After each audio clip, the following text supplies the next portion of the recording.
Kok rasanya beda ya? Lin, kenapa ngajakin pulang? Ada apa? Kita nanggung loh udah sampai di sini, ucapku. I, i, itu, di, dia sih, dia di situ, Ki.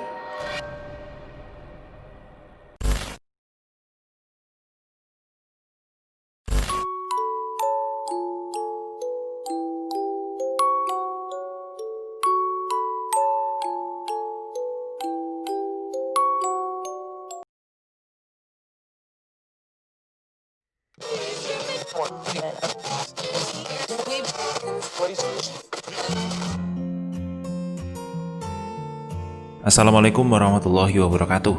Teman-teman, untuk direkam, saatnya saya lanjutkan cerita Al malam hari ini. Tapi sebelumnya jangan lupa untuk klik tombol subscribe, like, dan juga komen sebagai dukungan ke channel kami. Terima kasih. Seperti apa ceritanya? Mari kita dengarkan.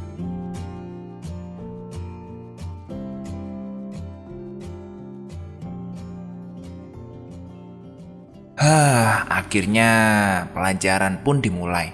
Hari ini ujian pertamaku. Ujian yang benar-benar menyebalkan. Yang paling menguras pikiran tentunya matematika. Ya udahlah, apalagi tadi malam aku kurang tidur. Malah paginya harus mikirin yang kayak gini.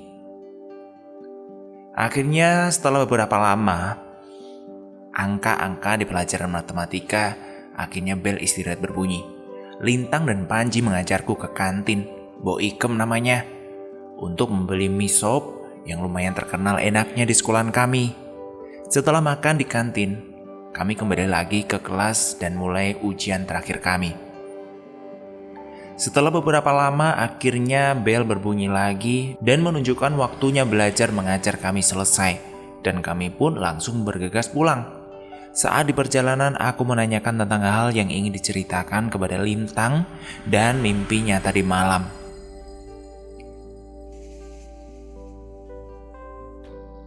Lintang pun akhirnya menceritakan kejadian semalam yang dia alami dalam mimpinya.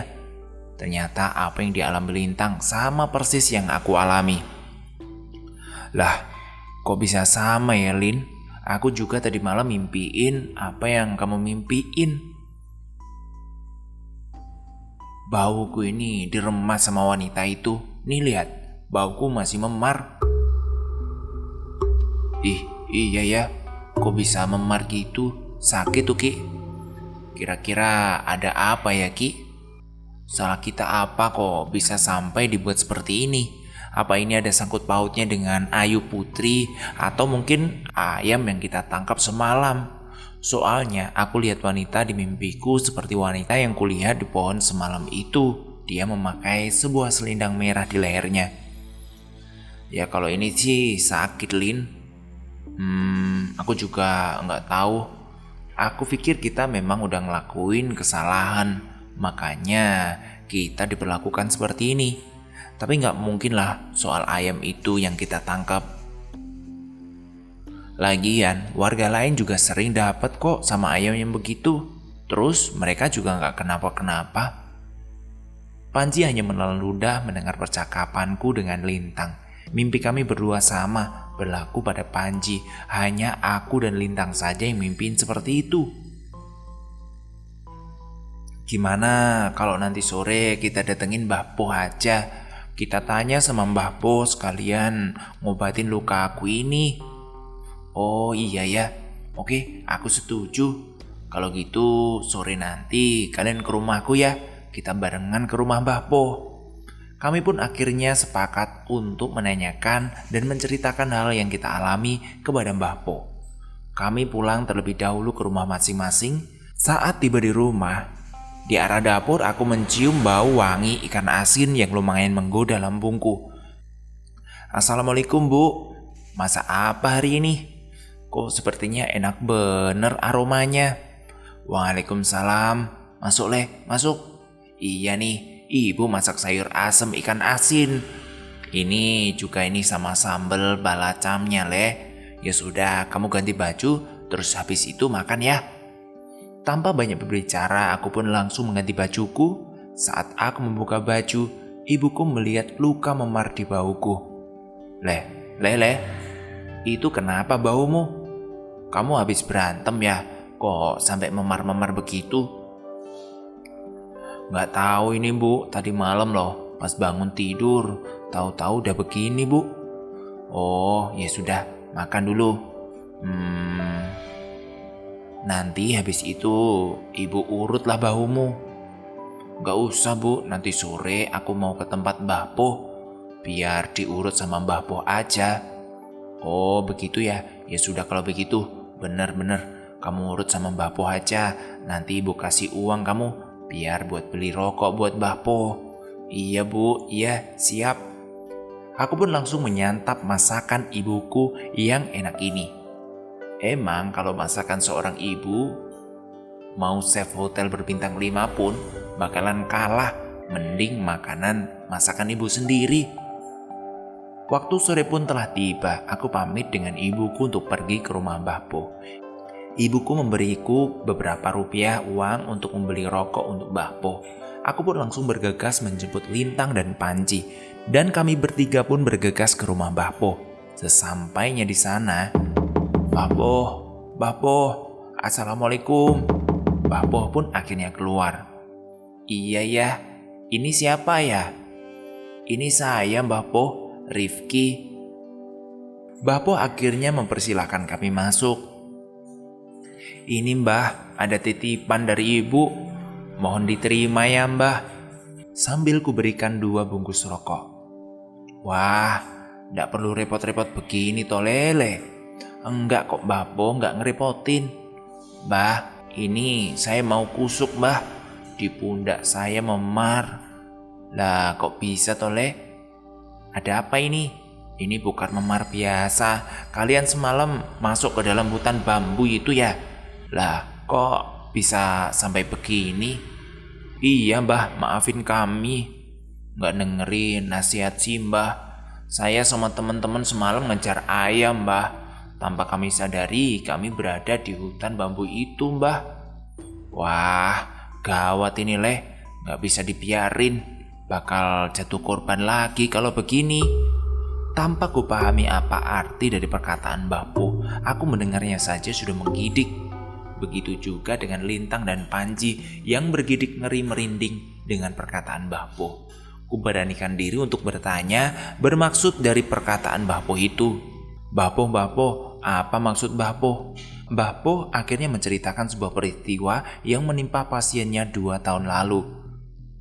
"Dulu, Mbah juga pernah dapat pasien yang sama seperti kamu, Leh. Ia seorang pemuda sama seperti kamu. Dia juga mendapatkan luka memar akibat masuk ke dalam hutan bambu itu. Ya, memang tidak sengaja dia tertidur di pohon kapuk yang berada di dalam hutan bambu itu.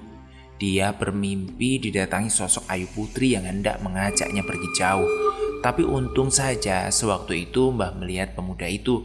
Waktu Mbah melihatnya, pemuda itu sedang berputar-putar mengelilingi pohon kapuk itu, namun dengan mata tertutup. Mbah pun langsung menariknya dan mengajaknya keluar dari hutan bambu itu.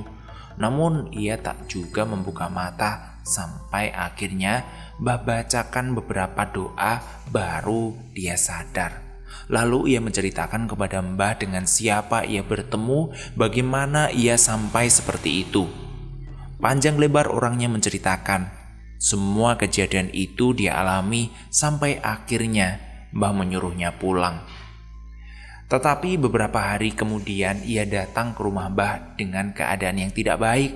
Dia terlihat seperti sakit, wajahnya sangat pucat. Dan ia mengatakan bahwa sosok Ayu Putri selalu saja datang dalam mimpinya dan memberikan beberapa ancaman dan menyuruh orang itu untuk ikut bersama Ayu Putri. Orang itu pun juga mengalami beberapa luka memar di badan dan pundaknya, sama seperti kamu, Leh. Kalau sudah begini, hanya ada satu jalan. Tentu, semoga saja ini bisa membebasin atau bisa keluar dari teror Ayu Putri itu. Datangi lagi tempat itu, Leh, dan berkomunikasi secara sadar dengan sosok Ayu Putri, namun harus dengan keberanian dan iman yang besar loh, Leh.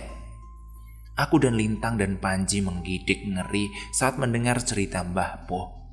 Bulu kuduk kami tak henti berdiri. Begitu juga dengan kedua temanku. Dan dalam hatiku yang penuh ketakutan itu masih saja bertanya, apakah aku sudah diteror dengan sosok Ayu Putri? Lantas bagaimana caranya aku bisa melepaskan dari sosok Ayu Putri itu? Akhirnya aku dan temanku bertanya bagaimana cara agar bisa langsung berkomunikasi dengan sadar dengan sosok Ayu Putri itu.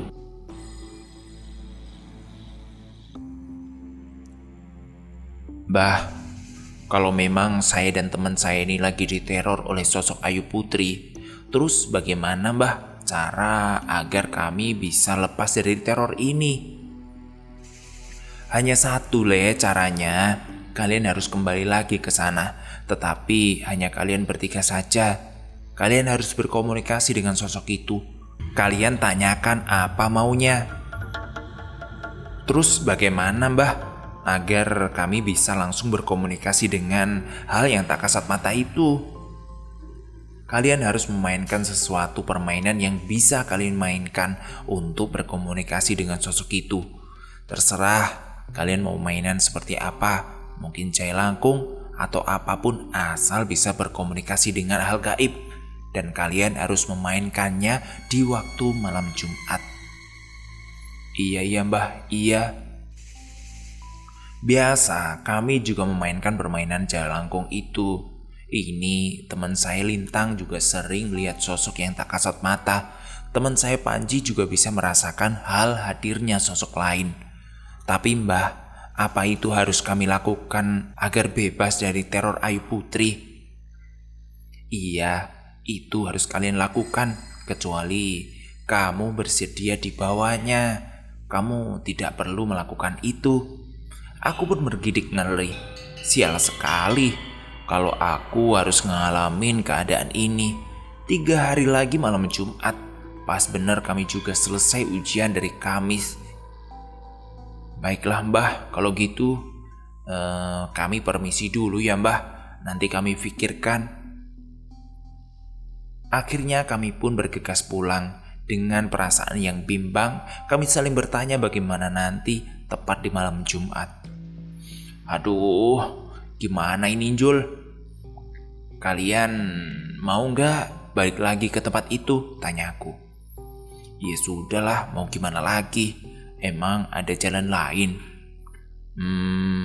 Nggak ada kan? Kalau nggak ada, mau nggak mau kita harus ke sana, jawab Lintang. Ya sudah kalau gitu. Rifki hanya mengikuti kemauan kami saja. Akhirnya kami bertiga pun setuju untuk kembali ke hutan bambu itu. Tapi aku masih bingung permainan apa yang sekiranya bisa kami mainkan untuk berkomunikasi dengan sosok Ayu Putri itu. Sampai akhirnya aku searching di internet mencari permainan apa yang bisa kami jadikan permainan.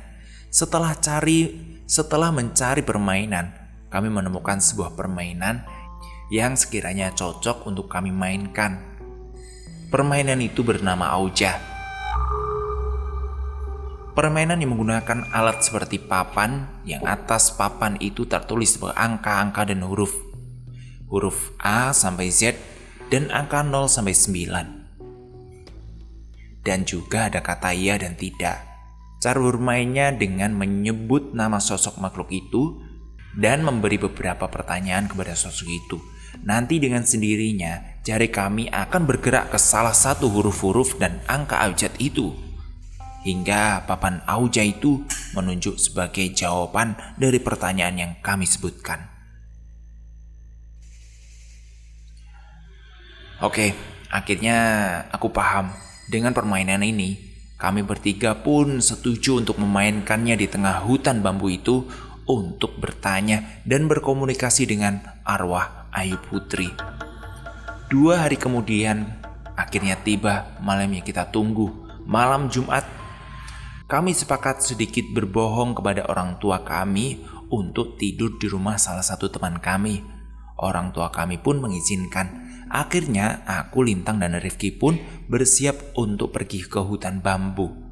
Tapi sebelum kami pergi ke sana, kami terlebih dahulu singgah ke rumah Mbah Po untuk mengambil beberapa persediaan untuk permainan ini. Setibanya di rumah Mbah Po, "Mbah, aku sama teman-teman sudah siap untuk pergi ke hutan bambu. Doakan kami selamat ya Mbah." "Iya Le, iya. Kalian hati-hati. Banyak-banyak berdoa di sana, minta perlindungan dari Gusti Allah ya. Karena sebaik-baik perlindungan adalah Sang Pencipta." Jam 5 pagi saat fajar, kalau bisa kalian harus sudah mengakhiri permainan ini. "Maaf ya, Mbah gak bisa temenin kalian, karena ini adalah permainan kalian," sahut Mbah Po. "Iya Mbah, iya, gak apa-apa. Terima kasih buat doanya ya Mbah. Kami berangkat dulu. Assalamualaikum." "Waalaikumsalam Le." Kami pun bergerak langsung ke hutan bambu sambil kubawa beberapa bingkisan dari Mbah Po yang berisikan sebuah dupa, kembang kantil, cermin kecil, kemenyan, sisir, dan ada sebuah boneka kecil yang terlihat kusam dan kotor. Aku bingung, kenapa Mbah memberikan cermin sisir dan juga boneka ini? Ini untuk apa? Mbah juga gak ngejelasin buat apa benda-benda ini. Ya sudahlah. Mungkin nanti ada manfaatnya, kalau enggak mungkin lah Mbah ngasih benda-benda ini. Akhirnya setelah beberapa lama kemudian kami berjalan, kami sampai di tepian bibir hutan itu. Dan kami ada di dekat pohon mangga yang kemarin kami ambil buahnya. Kami duduk sebentar di sini, beristirahat, sambil sesekali kami memandangi hutan bambu itu. Muka Rifki terlihat pucat, seperti tidak yakin untuk memasuki hutan bambu itu. Aku pun sebenarnya sedikit takut dan ragu saat melihat hutan bambu ini dari kejauhan. Tapi mau gimana lagi, salah satu jalan agar sosok itu tidak meneror adalah jalan ini. Aku pun mengalihkan raut wajah pucat mereka dengan meyakinkan mereka bahwa semuanya akan baik-baik saja. Saat kami berdiri hendak melanjutkan perjalanan, aku sangat terkejut bukan kepalang. Terasa darahku dan ujung kaki naik langsung ke kepala. Saat aku melihat ada sosok kuntilanak yang berdiri di salah satu cabang pohon bambu. Sontak kakiku langsung lemas. Rifki dan Lintang langsung kutarik tangannya dan duduk kembali. "Kenapa? Kamu ngelihat ya?" "Baru juga begitu. Tadi katanya gak takut. Kok gitu doang sudah pucat kayak mayat hidup?" Lintang menertawakanku. "Emang dia ngelihat apa, Lin? Kok langsung pucat begitu?" tanya Panji. Udah, ketawa aja terus. Kamu ini kalau udah kayak gini malah diketawain." Setelah kira-kira 15 menit, aku pun kembali menoleh ke arah belakang. Pandanganku fokus ke salah satu pohon bambu yang tepat kuntilanak itu berdiri. Ternyata sudah tidak ada lagi. Akhirnya aku pun dengan Panji dan Lintang meneruskan perjalanan. Di sepanjang perjalanan di hutan bambu itu benar-benar terasa sekali ada banyak mata yang terus mengawasi kami bertiga. Tiba-tiba saja ada burung hitam yang ukurannya lumayan besar terbang melesat sangat cepat tepat berada di depanku. "Hush, apa itu barusan? Burung ya? Burung hitam sekali terbang tepat di atas kepalaku. Gila, besar bener tuh burung. Hampir aja nabrak kepalaku." Udah, gak boleh pikiran aneh-aneh. Ingat, di sini bukan tempat sembarangan. Udah ya, ayo kita lanjut perjalanan. Akhirnya setelah beberapa lama, kami berjalan sampai juga tepat di hutan bambu. Nyes, rasanya dingin banget. Hawanya sudah berbeda. Terasa sangat dingin, padahal sebelumnya gak sedingin ini. Kakiku terasa berat untuk melangkah ke pohon itu. Padahal hanya beberapa meter saja jaraknya. Dengan rasa keraguan, kuputuskan untuk berdiam sejenak di sini dulu sambil beristirahat. "Kita break dulu ya. Aku capek istirahat aja ya. Gimana?" ucapku dengan sedikit berbohong pada mereka. Kupandangi pohon itu dari tempat aku duduk. Kok rasanya aku ragu ya, tapi mau gimana lagi, udah nanggung, udah di sini, gimana? Tiba-tiba saja saat aku berdiri hendak melanjutkan niatku, Lintang berteriak histeris mengajakku untuk pulang. Kupandangi pohon itu pelan-pelan. Kok rasanya beda ya? Lin, kenapa ngajakin pulang? Ada apa? Kita nanggung loh udah sampai di sini, ucapku. Dia di situ, Ki. Dia nunjuk ke arah kamu. Sepertinya dia marah sekali sama kamu, Ki. Aku takut, ucap Lintang. Aku yang mendengar ucapan Lintang, seketika muka langsung pucat, lemas, dan merinding. Saat ku ingat aku bertemu sosok itu di dalam mimpi, baru di dalam mimpi saja sudah menakutkan, apalagi melihat langsung. Tapi ku beranikan diri untuk menenangkan Lintang. Udah Lin, udah, gak apa-apa. Kamu yang tenang ya, berdoa. Kita datang di sini berniat baik, insya Allah kita aman. Kita berdoa saja, semoga Allah melindungi kita, ucapku.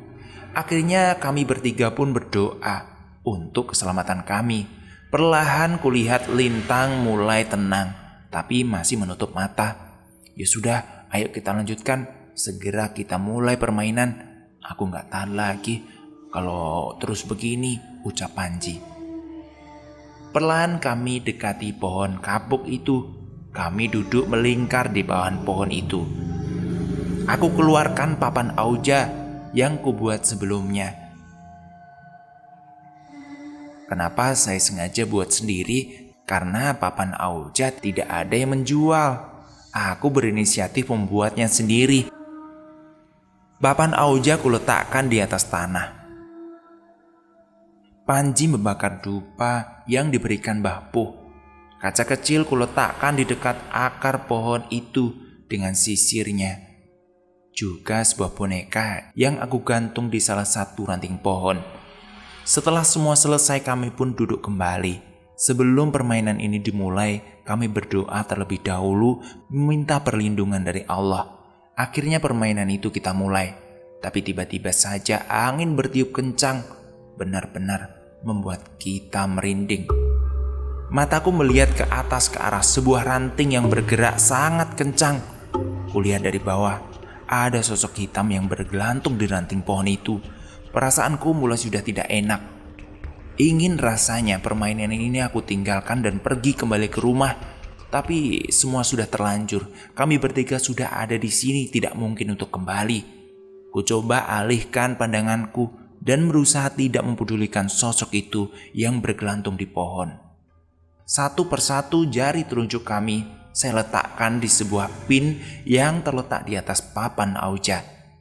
Satu persatu dari kami melontarkan sebuah pertanyaan secara pergantian yang berawal dariku. Pertama, pertanyaannya, "Assalamualaikum, wahai penghuni yang ada di sini. Siapapun kalian, tolong jawab pertanyaan kami."